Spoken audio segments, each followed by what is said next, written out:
Hello, I'm your host, Robin Leach, and welcome to another star-studded edition of John Santos the Radio, the number one show on Strong Island Radio on Mondays at 9 o'clock. This network, at this time, no other show even comes close. Here's your host, John Santo. Hello, ladies and gentlemen, and Happy New Year. Welcome to the radio. Thank you, Mr. Robin Leach. That was Robin Leach of Back from the Lifestyles dead. of the Rich and Famous. A very popular show, and we have a great friend of the show returning as a special guest co-host tonight. Please welcome Jack Cloonan. Let's go Mets, baby. Jack Cloonan is back. Jack, how are you? Happy New Year. Happy New Year to you, too. Definitely a better New Year than last year. Oh, yeah. Very already. And Bobby, Happy New Year to you as well. Happy New Year. Happy New Year. Haven't wished Bobby Happy New Year. This is our first show of the new year. We had our Gal Gadot show rerun last week. It was a very popular show. We had Gal Gadot, Jack, from Wonder Woman. Really? Wow, I didn't know she was a fan of the show. That's awesome. Big fan of the show. We are actually more popular outside the United States than we are inside the United States. Makes sense. Yeah, probably. I think that every comedian. Yeah, I'm big in Belgium. And you're big in Belgium. The show that we did a few months ago, big ratings in Europe. Big. Tremendous. Yeah. These are tremendous ratings we're getting in Europe. Tremendous. Like nobody's ever seen. What happened? Oh, Bobby went away? This thing shifts the Zoom. I can't wait till we're back in the studio. We got to get this pandemic out of here. I was going to let you guys do your thing. Oh, okay. Well, we everybody tells me let Bobby on more, but everybody loves Bobby. I'm the number one CEO at this company. Yes. You know what I'm saying? On this company is amazing. And what else is I going to say? This is episode 55. How exciting. 55 already? Yeah, we're up to 55. But I got to get a sponsor, though. I really got to get a sponsor. So if there's anybody out there that wants a sponsorship, please contact my VP of Sales, John Santo, and he will set you up with a package which includes all of my celebrity impressions, and you can use them any way you like, not just on the radio. So that's a pretty good package that we offer. Hard to beat. That's hard to beat. Hard to beat. And I did a few commercials for terrestrial radio, for websites, and for trade show booths. I get a lot of voiceover work. So we're offering that as well.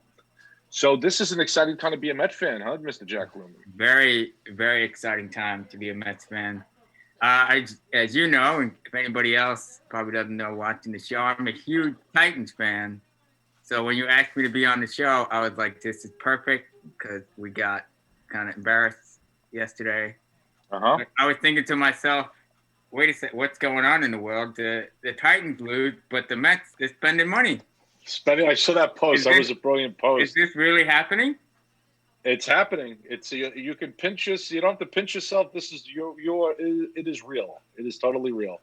In fact, Mike Francesa, I think, is going to come on the show. No way. Mike, what are your thoughts on Lindor? Do you like him? First of all, it's great to be on the show. Wait a second. You didn't play my music. You got to play. I can't come on unless you play the music. This is a second. We're going to get the music. Oh, wait a second. I never even shared the show on my homepage, which is a total disaster. If you don't share the show, I got to share the show. Share the newsfeed. Boom. That's right. Mike, at least you have your Diet Coke though, right, Mike? I love my Diet Coke. I can't live. That is preserving the insides of my body. The Diet Coke is actually preserving it. I'm going to live forever. I'm going to totally live forever because of the Diet Coke. So let me just say, because, ever since I got off the fan, I don't have my guy to do all of this stuff for me. So I got to type it in myself. And we're going to get to that in a second. What do you think of wait, we can't talk sports. I'm going to come back on the air in a couple of minutes. I'm going to give it back to John Santo. We can't have Mike come on without the music. We got to have the music. Mike. Don't hurt yourself. Don't hurt yourself. Yeah, he gets very particular about that. Mike Francesa music. We're going to look this up here. So I had to fire my intern because I don't have a sponsor. So my intern is gone. So you know what's funny? Actually, people like you annoy me in a way, but you get a pass because I know the story. I know the story behind the Jacksonville thing. For you, it's a very personal thing, and why don't you Tennessee. tell that to the audience that may not have? God forbid somebody's on that didn't listen last time. They should be listening every week. Yeah, I But think the problem is you get more and more viewers every week, right? So they. oh, that's a good point, right? I'm growing the audience every week. We're growing like by 1 million people a week. At Can least. you, at least? I mean, I'm lowballing it. Conservative estimate. Could you tell the audience why you became a Titans fan, and then I'll explain why I don't like people that do that. But you got to pass because of what you're about to say. He's a great host. That's the key of a great host. I'm going to welcome you on the show to tell you why I don't like you. All right. Thank you. That's very touching, John. Thank you. I appreciate it. You're welcome. Real quick. So I had 3 liver transplants as a baby, and my last liver came from Tennessee. So I've been a Titans fan since I found that out in '99. I still have my Steve McNair jersey. It looks like it was on a G.I. Joe. It's that small. But oh wow, been a Titans fan for that long, and if nothing else, the liver saved my life and saved me from being a Jets fan. So, really appreciate that. Well, that I could sympathize with. Sympathize. I almost said synchronize. So that's a special case, right? Most people I get annoyed with that don't like the New York teams, but they like my friend's a Dallas Cowboys fan, but the man's never been to Dallas. Yeah, that's weird. Right? That's weird. If you're from a place, you move to a place, you retain the old team, or you go with again. You have to have. I mean, with me aside, in general, you need some kind of connection, not just I saw. Right. I like the helmets. Game on TV. I like the game. I'm gonna root for this. Like, no, that doesn't. Right. Or I'm into neon. I like the Seahawks. Yeah, that I don't understand it. So my friend is a fan of a team. So I'm gonna explain my thing, right? So he roots for a team in Dallas. Other people, the typical bandwagon Pittsburgh Steelers fans. So glad they lost yesterday. I don't like that. That's weird to me. You root for the team closest to your house, right? So I'm a Jets and Giants fan. I get aggravated by both. I switch jerseys at 4 p.m., right? and change my hat, and I watch the other team. You switch tissue boxes too, right? And tissue boxes, right. So a lot of tears. When I win the Powerball, right, I'm going to donate generously to charity, but I'm also going to have in my house, because I have all my memorabilia in one fan cave, I want to have a Jet room, a Giant room, and a Met room with all my stuff. So the Giants footballs are in that room. The Jets footballs are in my Met, all my baseballs in one place. Don't forget your dirt. And the dirt, right? I have dirt. You know how much dirt I have? Don't tell me you have more than one thing of dirt. Well, no. I have 4. I'll tell you why. I have the Pete Alonso dirt because I was at that game. Oh God.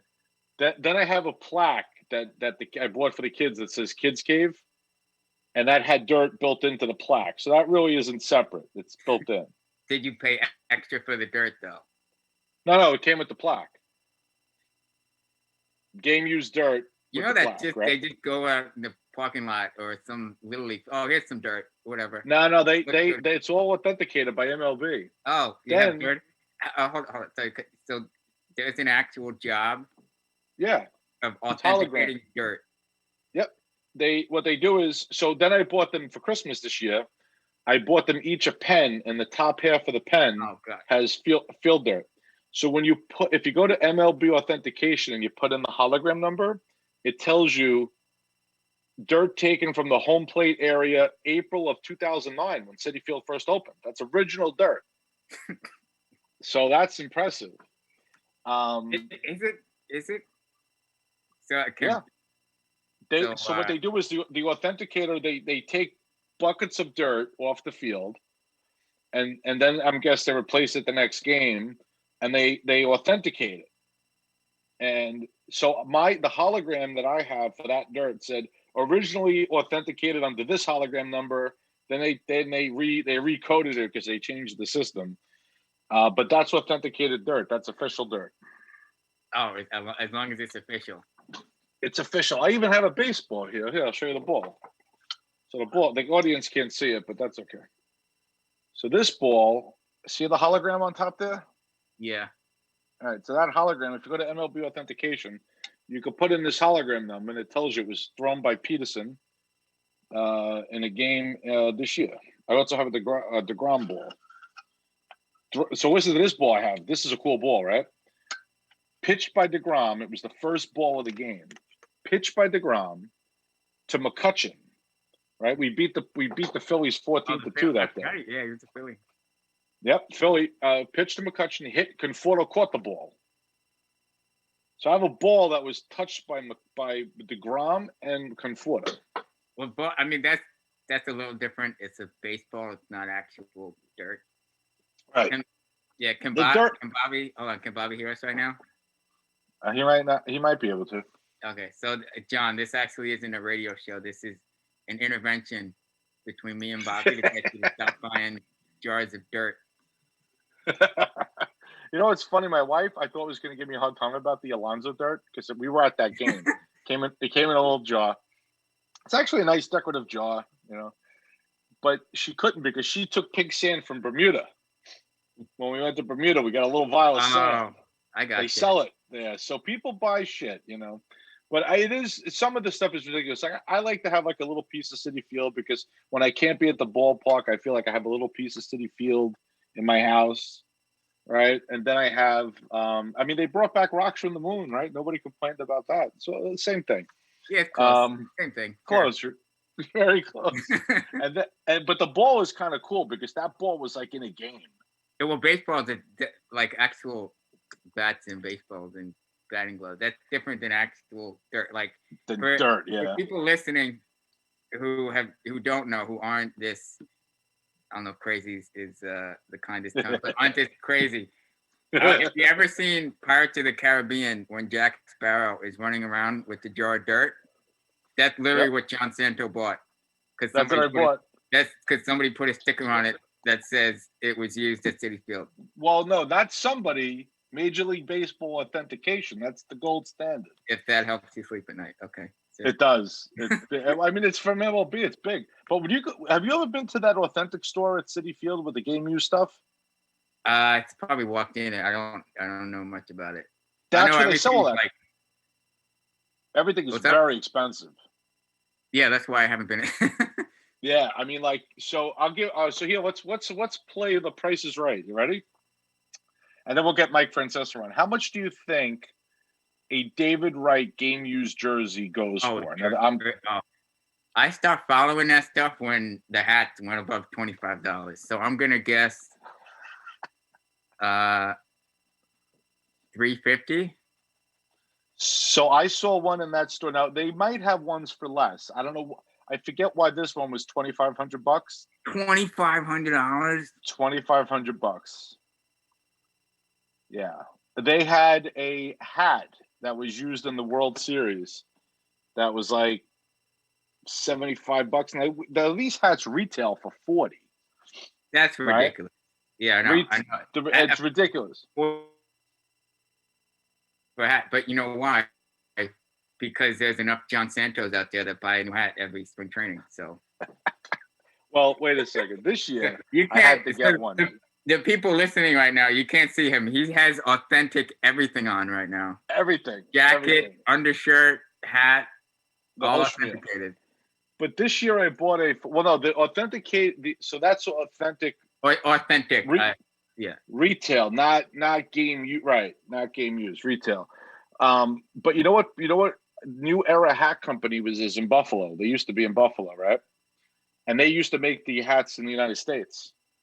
And now they're making them overseas, which is terrible. And they're $40. It's one thing if it's American made, but now they're expensive and they're not even made here. And that's terrible. but they're making the players' hats in Miami now. They said so. Who's the guy, the pitcher for? Is it Gil Martin on the Nationals?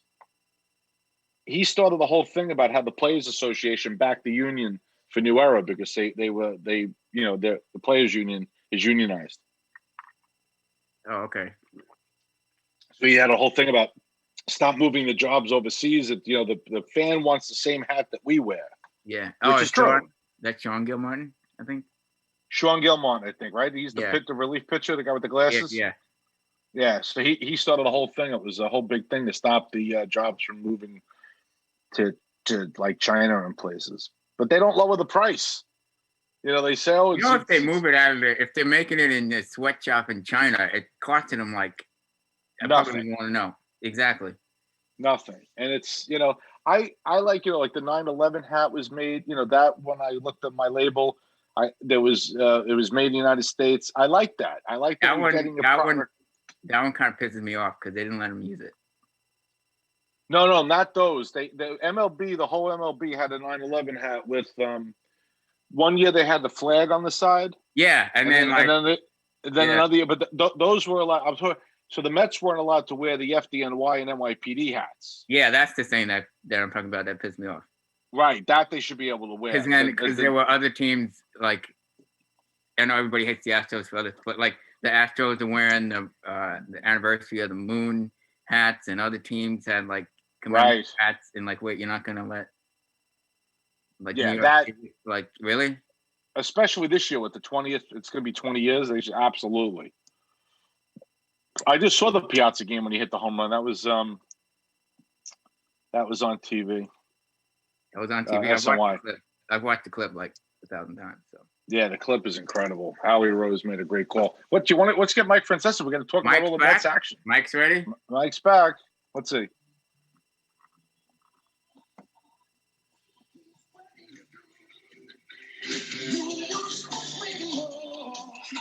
There he is. Hello, Jack Cloonan. This is Mike Francesa on loan from WFAN. Jack Cloonan, how are you? It's an honor, Mike. How are you? I'm doing very well, thank you.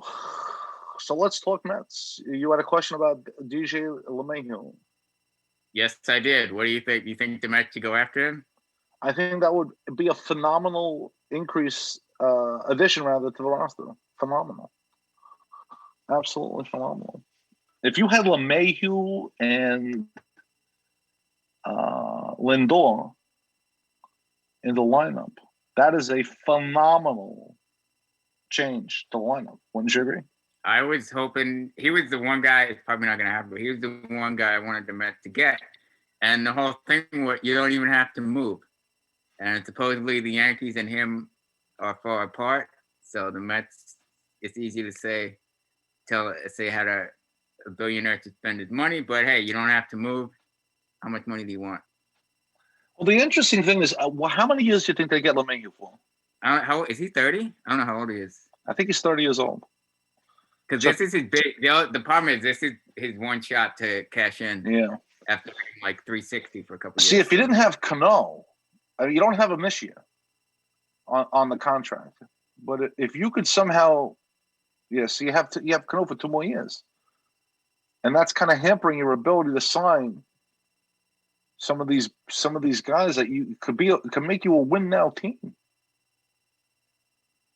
Yeah, I mean the Cano. I mean that was the last ownership, but of course. So the Wilpons.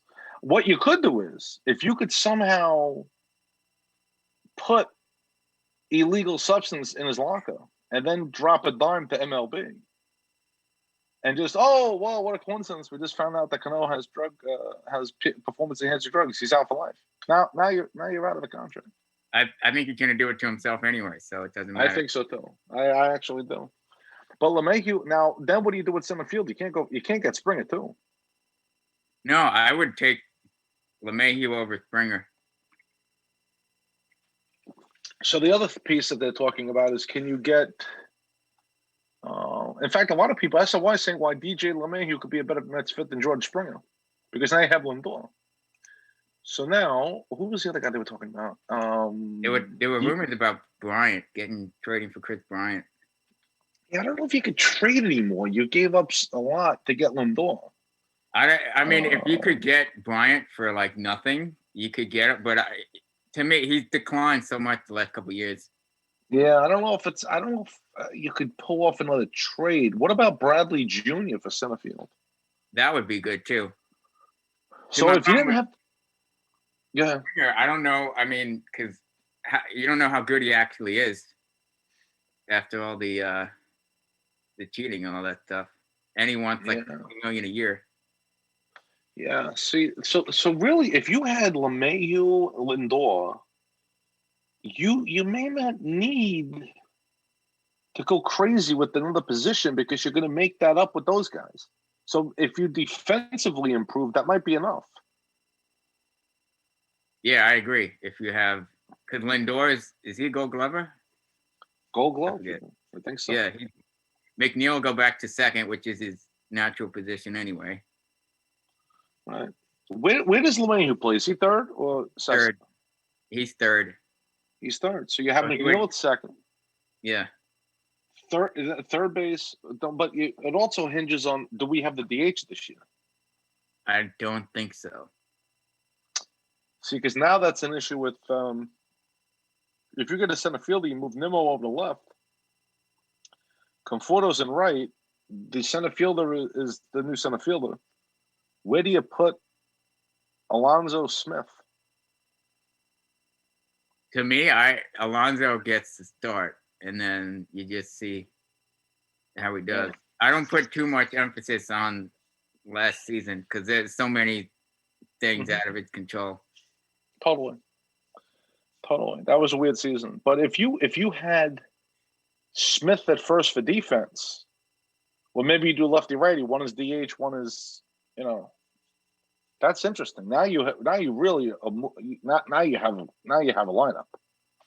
Yeah, I mean honestly that's a great problem to have. That would be a great problem to have.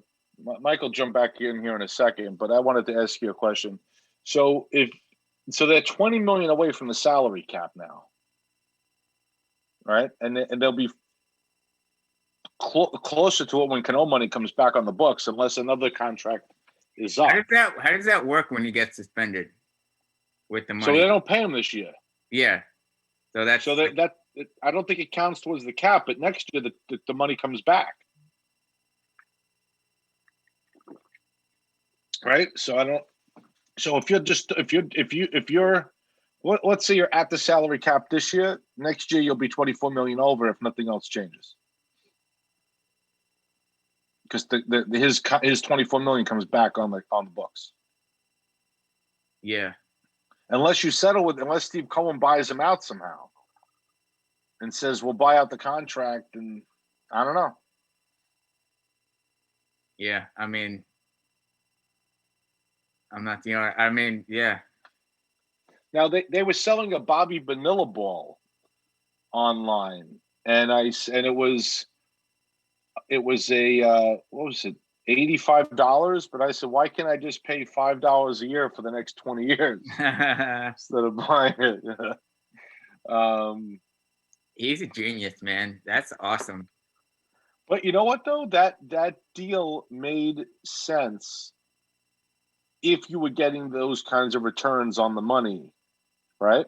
So if I'm getting, so you always, it's like the old saying, you always pay, like if you're making 1% a savings account and you're paying 12% interest on a credit card, you pay off the credit card, right? Because you're going to kill that interest. So that's like, your better rate of return. But then the Wilpons lost all that money, and then they still had the contract. So, thank God for Steve Cohen. I mean, and then I look at the disaster that almost was, and De Blasio almost halted it to give the team to A-Rod and J-Lo. You think they would have been worse than the Wilpons? Way worse, because they saw that. Did you see what A-Rod said? No. Oh, you didn't see that? Oh, hold on. Let me bring up the exact quote. A-Rod, Mets ownership. This. I hope you are sitting down. I am. This You better be sitting down for this, because this one you're gonna flip. Let's see. Oh yeah, here it is. He would have been okay. So the headline of the story is Alex Rodriguez confirms he would have been a terrible owner. Yes, that's the headline, right? This is on fansided.com. So here's the quote, right? This is going to, Mets fans, grab a seat, because I'm not responsible for what happens to you once I read this. When we looked at the Mets, we looked at it as an intellectual property. We looked at this like an entertainment sports media platform, and we thought baseball was just a small part of it. Let me read that again. Baseball was just a small part of it.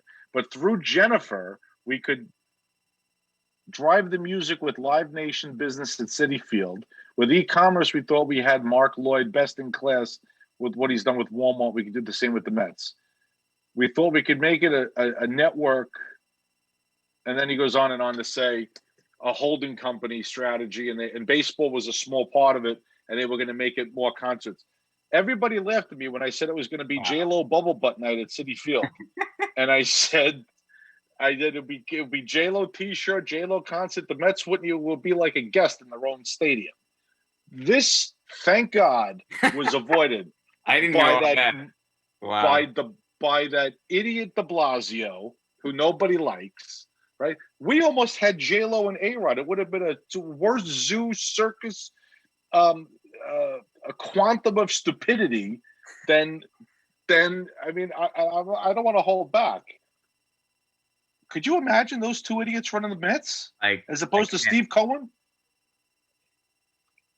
Never mind, because the one thing Mets disaster. Never mind the World Series. The Mets fans have been waiting 30 years, 35 years now for a J-Lo concert. That's all we want. Keep these circus sideshows away from my club, right? Thank God this didn't happen. And let me tell you something. I would have kidnapped De Blasio, and I would have held him until we signed that freaking paper, give it Cohen the right. I'm kidding. I would have kidnapped him, but I might have. I don't know. I think the Met fans would have crossed the Brooklyn Bridge on with bats and taken over City Hall. I shouldn't say that after what happened at the camp, but that was like a thing that we always joked about. There would be a coup. A coup. That's just a joke. It's not a real thing, right? Yeah, calm down. You don't need. Yeah. All right. Calm down in the comments. We're just talking baseball. That's it. Just talking baseball. It's more like a movie, not a real thing. But we came very close to that disaster, and now you have Sandy Alderson, right? A brilliant analytical mind with money, right? It's like that was the problem when he was the GM last time. Is that he couldn't do what he wanted to do, right? Like he was he was a puppet basically. Yep. To me, everybody that was in the Mets organization under the Wilpons all should have gotten their jobs back, because now you have a guy that has a brain. Like Steve Cohen, he didn't make money on Wall Street not being analytical, right? Yeah. He's a brilliant analytical mind. Sandy Alderson is a brilliant analytical baseball mind. He's got the right people to hire. Now he has a budget. Now instead of saying, it's like, we're not going to talk about going to the moon. Now we're going to build a ship and fly there. He's got the money, the resources, whatever he needs. Now that doesn't mean that they're going to just sign every free agent for $400 million. That's what was kind of getting me. Of course, it's New York. Everybody wants things yesterday. But like 2 days after Steve Cohen made it official, everybody's like, well, get this guy, get everybody, just spend all your money. Like, no. You get it, he's doing it right. Everybody was worried because he signed like Trevor May and like a couple of relievers. I was like, just let him. It's been literally 10 days. Like, just calm down. Let him do his thing. Right, calm down. Let him do his thing. And these people were like, oh, we're going to have payroll. The payroll's going to be this. It's going to be $400 million. I said, he's not just going to invest in the payroll, right? That's one part of it. If he invests in the right scouting, the right analytics, he's beefing up the analytics team. The Mets under Brody, the one thing that Brody did was he doubled the analytics team from 3 to 6. Most teams have 20, 30 analysts in their analytics department. Oh, really? I didn't combined with what? I didn't know the Mets had that little. They had very few analytical people. I mean, you know, I'm in that field. I'm in the data analytics field, and you know, you might have a couple of people just doing data prep. I mean, every Major League Baseball game generates 7 terabytes worth of data. Okay, most laptops ship with a terabyte of data, so every game is 7 times larger than a typical laptop. And that's every game. They have to analyze all those numbers and cut all that data different ways. Because you might see patterns in the data, like a pitcher's, you know, I have a chart of DeGrom's release points. Like they use the radars to look at DeGrom's release points. And as you see his career progress, you see the release point and it's color coded by type of pitch, totally shrinks. So he's way more consistent. And now that's a data analytics piece. I got to think that a pitching coach would find that helpful. So that's the key, is to integrate analytics and the scouting people, the traditional baseball fundamentals and analytics together. And you can't, even though I'm in analytics, I say the analytics can only take you so far. It's a tool. The coaches, the manager, they have to make the decisions. Yeah, and the difference is it's a different energy. People care now. Like the Wilpons are just whatever happens. Did you see somebody posted a picture of the lineup from 5 years ago? It was really all like one former All-Star who was like 40, I forgot what it was, and then like all guys you never heard of. I was like, oh my God. Yep. Yeah, I remember the lineup before they got Cespedes and a couple of other pieces. They got who's the guy who was number 2? They got Johnson from the Braves. They had Mayberry. Was it Mayberry?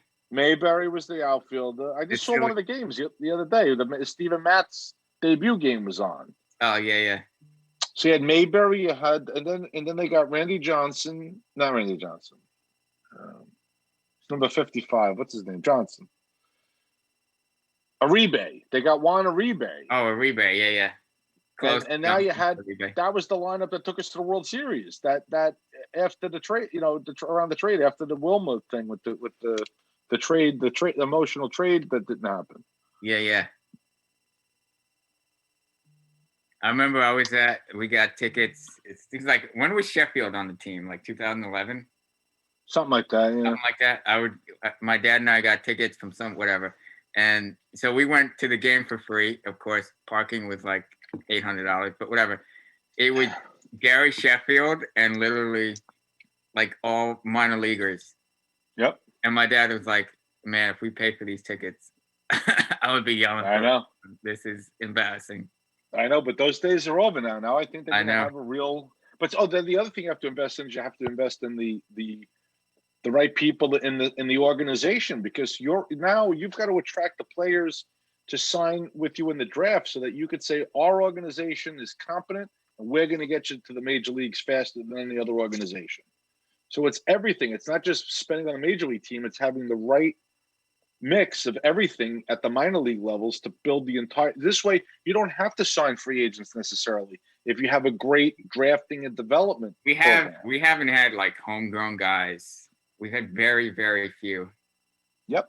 We're probably, I mean, I wouldn't be surprised if we had the fewest in the majors, but like, did you see the Rays in the World Series? Like most of their guys, they were in their farm system. It was like at least half the lineup. And the whole, going back to your point with, I mean, it's cool now that we can get free agents and stuff. Sure. That's nice. But the whole Rays payroll was like nothing. Yep. Playing the Dodgers, who would probably like, I don't even want to know, but you don't need to. It's not spending the most money equals wins. That's absolutely correct. Look at the A's came close. Look at you ever see at the beginning of Moneyball, right? $114 million versus $39 million. And they're both in the same. And they're both in the same thing. Now, what now? Did the $114 million push them over the top to get the win? No, they won on the field with fundamentals. But the point is that if you have players that are playing at a high level and they're making, you know, the league minimum or above because they just came up, the money's not what makes the ball goes over the fence. It's the player, right? So if you can develop homegrown guys, you could have a payroll of $20 million and beat a team with $200 million payroll. Exactly. It's so many different parts. And I think, like I said before, the Mets players they feel re-energized, kind of. They're happy. Did Yep. you see the Jets clips? Somebody, the 1-800-SAVE-A-JET video. No. Oh, so it was like a joke, but they had clips of the Jet players on the sidelines. It was Right. like week 5. They all looked so miserable, like just being there. It was so painful. 80-year-old Frank Gore sitting on the bench, like he's like, "What am I doing with my life?" Right. So we're at the opposite energy now, where players are happy to be there. I posted a picture from my son's game. We were the Mets. We were in a championship game, a playoff, not championship, but to get to the championship. And we were losing 6-2 in the bottom of the 6th, which is in Little League. That's the last inning, right? And the look on their faces, they were all demotivated, right? They were all like, "Oh, we're only 3 outs away from that's it," right? So I gave them a edited version of the Al Pacino speech from Any Given Sunday. And I went, "This is what we're going to do. This game is not over. Fight for every inch." And I just did that whole speech. We won that game 7-6. Oh, there you go. Awesome. All right. Al Pacino speech. And my son was in a basketball championship, and we were down by 10 points at the half. And I gave him Al Pacino Any Given Sunday. Some of the players were the same kids, won the championship. So there's Al Pacino from Any Given Sunday. It can make a difference. Maybe we should hire him. I'll do Al Pacino. I do when I'm at a game. When a ball goes over the fence, I do Al Pacino from Heat, and I go, "That ball is gone. Bye. Damn." I'm going to do impressions at the ballpark. Yeah, do the people around you like it or no? People do. It has been very well received. People like the Al Pacino.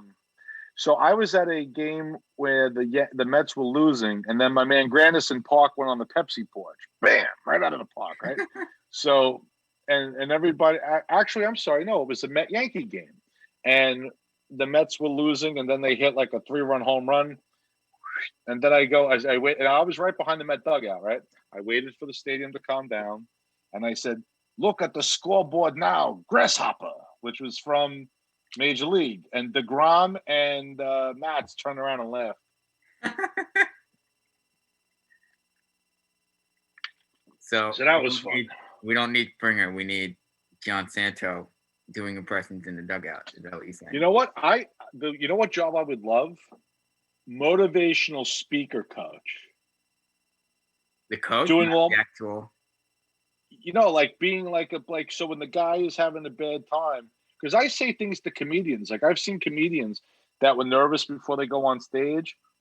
I take them aside. I give them some motivational speeches, and then they go out and they destroy.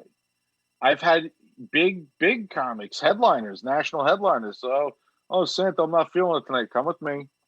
And by the time I'm done with them, they're ready to go out there and do it. I'm like Mickey from Rocky.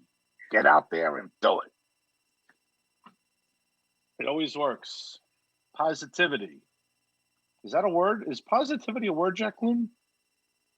I'm surprised you don't know yes, it is. Because if it's not, then it's a good word to make up. See, I was in marketing. I'm allowed to make up words. Well, positivity already exists. It does? All right, let's see. Hold on. It's like it's like negativity. Oh, right. Because positivity doesn't sound like a word. It sounds like a marketing word. But no, you're right. I looked it up. It's the practice of being positive. Oh, wow. Never would have guessed. I don't know if you said demotivated earlier. I don't know if that's an actual word. Demoralized. Did I say? Demoralized. Did I say demotivated is not a what? Demoralized you? Yeah, should be? you said demotivated. I wasn't gonna point it out, but now that we're talking about words, now you can point it out. I have a friend who's an English major, and she points out everything. If I tried to warn the government that an Earth-killing asteroid was on the way, she would hold up the transmission if I didn't have a comma in the right place. I kind of like it. I don't know about you. I know every comic's different. I pay very close attention to how I write and grammar and all that, like different words and wordplay. I just like pay attention to that. Well, it's important in comedy. It's not important in literature or in official government documents. The writing. I'm trying to be more gooder with grammar. Oh, okay. I hope she's listening, because right now, if she's listening to this, right now she's like ready to like reach through her phone and choke me.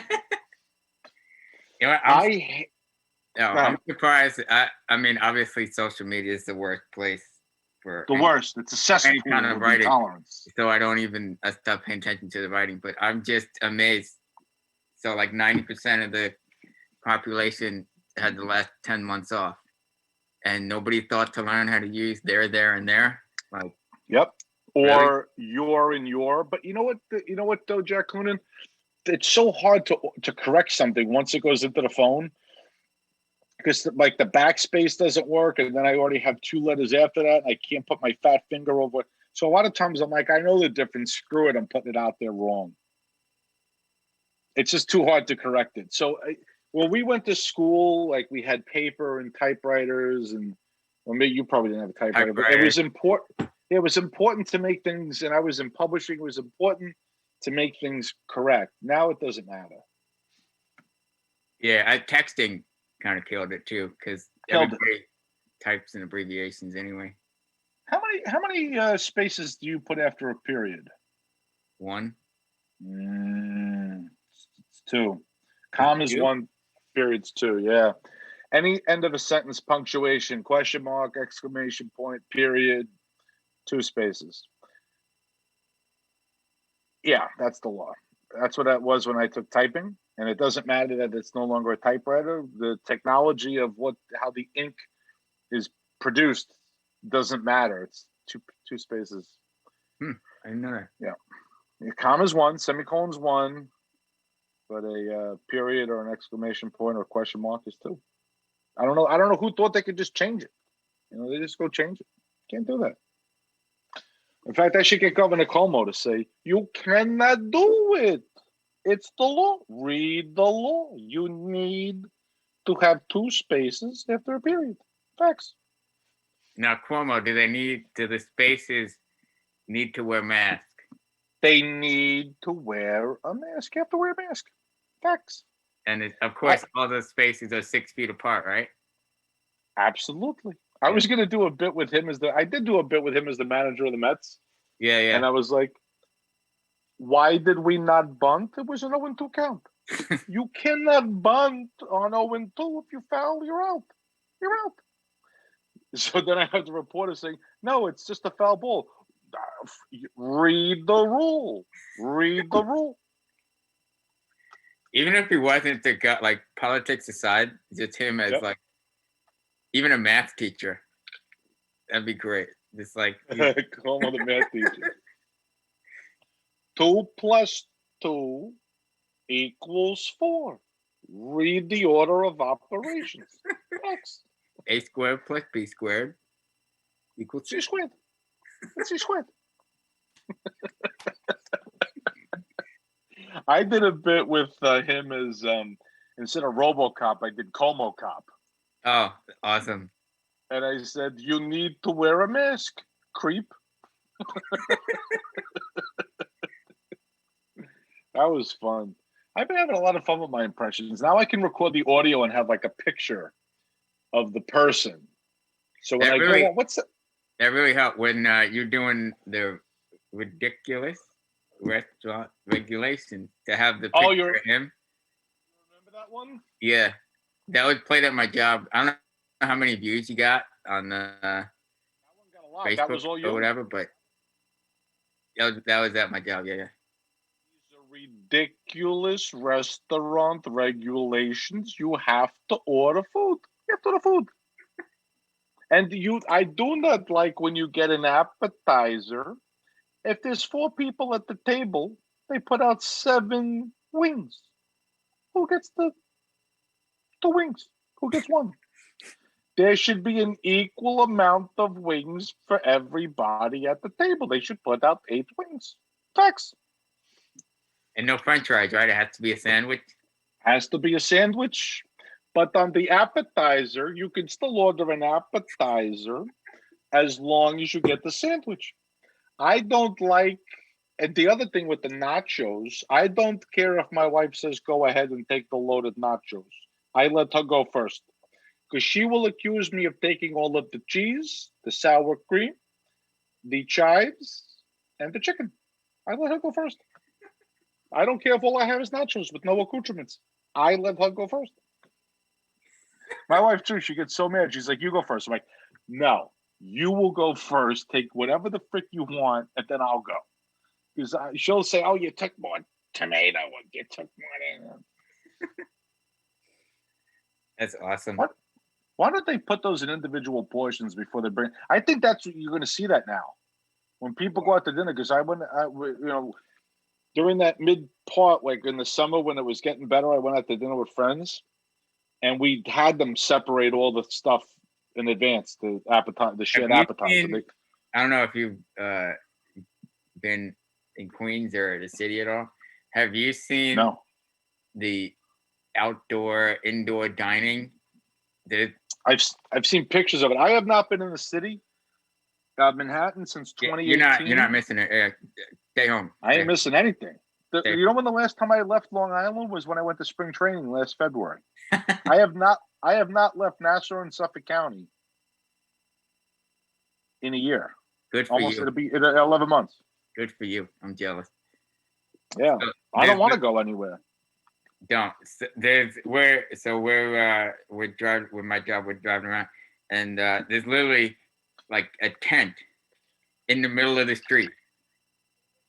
Like it's not on the sidewalk. It's taking up half the lane, half a road lane on a street. Right. And there's like there's a tent and there's like tables in it, but you're just sitting on the street. Right.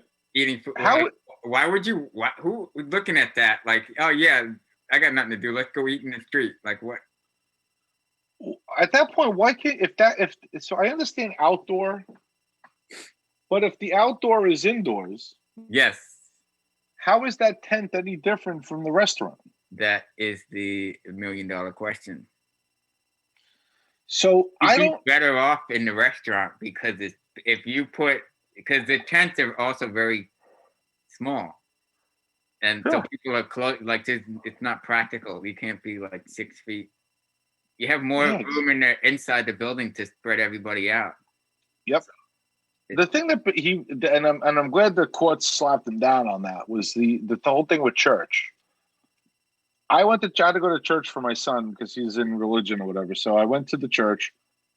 They only let you sit in every other row, and they had markings so that you were 6 feet apart in the row that you were in. Do they give communion? No, they didn't do communion or any of that. No. None of that, which is that's smart, right? So it's just you listen and then you leave. They also have it on YouTube for people that want to watch it. They have their own. They have like a camera in the back and they film it, so which is great because if older people don't want to come, people high risk they don't come, they can still watch. So what we did was I'm like, this is totally safe. I'm in a mask. You sit at every other row. You're 6 feet apart in every direction. And you're in a mask, so there's no reason why you can't have church. You can't have a full mass.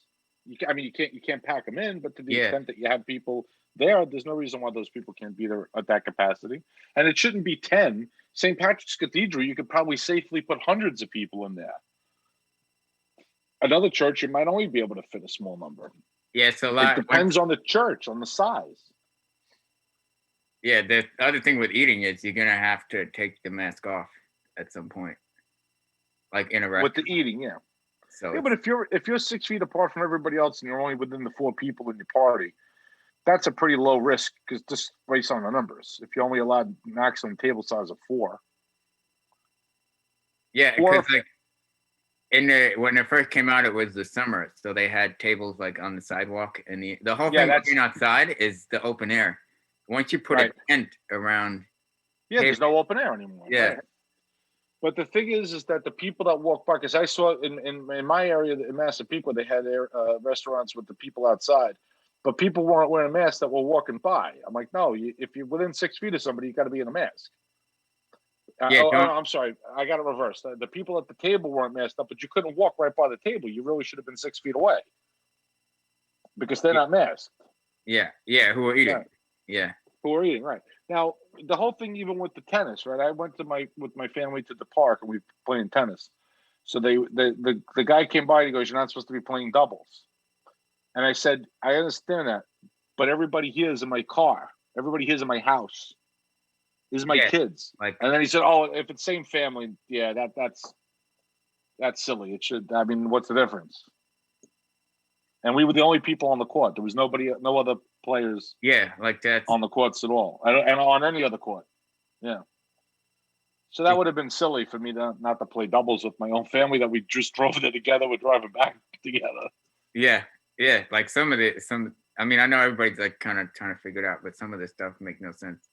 Some of it makes absolutely no sense. I was over the summer. I went fishing, and we're at the boat ramp, and the DEC decided during a pandemic, it's a good time to conduct surveys on how big the fish is that people caught for the sizing. So these people are like, they had like the one guy had they have a mask on, but they're just walking right up to people, everybody at the boat. I'm like, what are you doing? You don't know me. Right.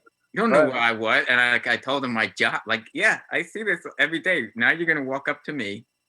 You're gonna get exposed, and then you're gonna like you could transfer it to everybody else that you just walked up to. Like, what are you guys doing?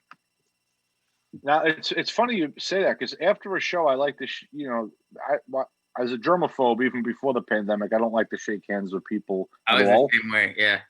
Right, but I used to do it. At the end of the thing, I like to stand at the door as the people exit and thank them for coming to the show. I think that's when I first started in comedy in the '80s, that was like.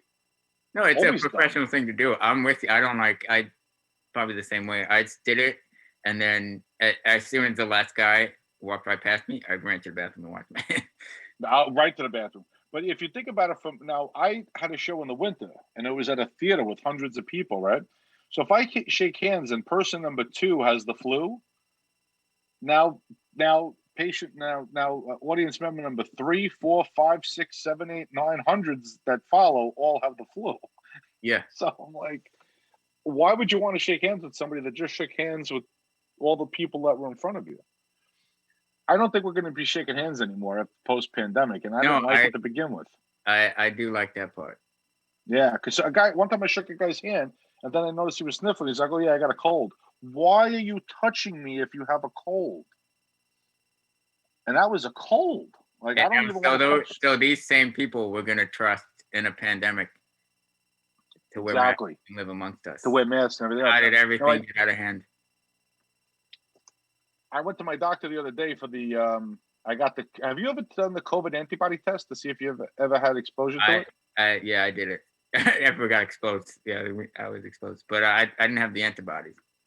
Yeah, I didn't either. You have to have, from what I understand, you have to have had the virus to have the antibodies.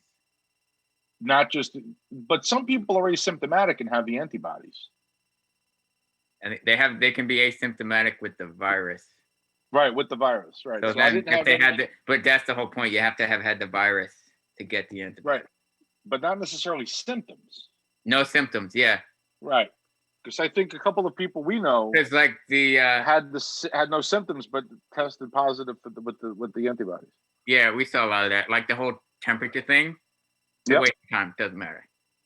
Doesn't matter, right? Yeah, because like a lot of people that we had with COVID, and I'm in the healthcare field, obviously. They didn't even have temperatures. So now you're just making people pull down a mask and exposing everybody for nothing. Right. Yeah. Yeah, exactly. This is the first disease that I'm aware of where there's no symptoms. All right. Yeah, I mean, every other disease has a symptom, right, Mr. Producer? Well, I'm not sure I understand what you're saying. It has no symptoms. I mean, everybody has COVID. You could be asymptomatic. You may not have any symptoms at all and have COVID. Okay, I did not know that. I thought you would have. I mean, I thought you could not feel any symptoms at the time that you're positive, but eventually you will show some symptoms. I mean, I don't know. Oh no. Do some people just get some COVID and like never that. even have any symptoms whatsoever? Yeah. Yeah, I didn't know that. Somebody that tested positive for the antibodies, so that means that he at some point had the virus in him. And they were never sick? Had, never sick at all? Okay. All right. That's interesting. Never any sickness. Yep. So there were Sounds... some people like that. Then there were people that tested. My friend tested positive. Then he tested negative, and then he had to go for a follow-up just to make sure, and he tested positive again. So they say that the test, they're not 100%. There's a margin of error there. But also they said that even if you get vaccinated, that the virus can still exist in your nose for up to a certain amount of time if it's in there. Gotta keep your nose clean. I gotta go for the vaccine because I didn't have any antibodies. Keep your nose clean. Did you get it yet, Jack? I got it about a week ago, yeah. Cool. When do you take second shot? In 3 weeks. 3 weeks. It's got to be at least 2 weeks, I think. It's like 2 weeks to a month. So I felt fine. I was like hesitant, and of course I have a long medical history, so I had to run it by a lot of people. But right, yeah, no, I would, especially you would have to make sure. I'd rather have the vaccine than COVID, so that was pretty much it. Yeah, I asked my doctor about it too, and he said, he just had the vaccine, and he said it wasn't rushed, that they've been working on coronavirus vaccines for 10 years. Yeah, because they've been working on SARS for a long time. Right, and they just needed the particular genetic code and the proteins or whatever for this particular one to make the vaccine. Otherwise, they wouldn't have been able to do it in a year. They already had the foundation of the house. They just had to put the roof on. And the dirt. And the dirt. That's right, the dirt. Well, Mr. Producer, I think we had another great show. Jack, as always, fantastic. Yep, as usual. We forgot about Mike Francesa, so we'll probably hear about that. Yeah, you're going to hear from him. We hear from him. So next week, we don't have a special guest co-host lined up yet. I hope to get Teresa back. Teresa couldn't come on the show. We'll have her back on soon. And we got to hear about her weight loss. And I have to lose weight, too. My doctor said he didn't like the numbers he saw. And I said, but my sneakers weigh 40 pounds. I mean, that's the reason. So we'll have another. So, Mr. Producer, anything you want to add? No, I just want to say good job, guys. You put together a great show tonight, and looking forward to next week. Next week's going to be huge. Hopefully, we'll have more Met signings, Mr. Jack Cloonan, and we'll have you back on for a small segment after we build the team. Either if you can't come on for the full hour, we'll have you for part of the hour. All right, sounds good. Thanks for having me on tonight. We definitely proved why we're the number one show at 9 p.m. on Strong Island Radio. Exactly. Nobody beats us. We're the number one, and hopefully the Mets are going to be the number one baseball team. So we'll have two number ones, which equal number two.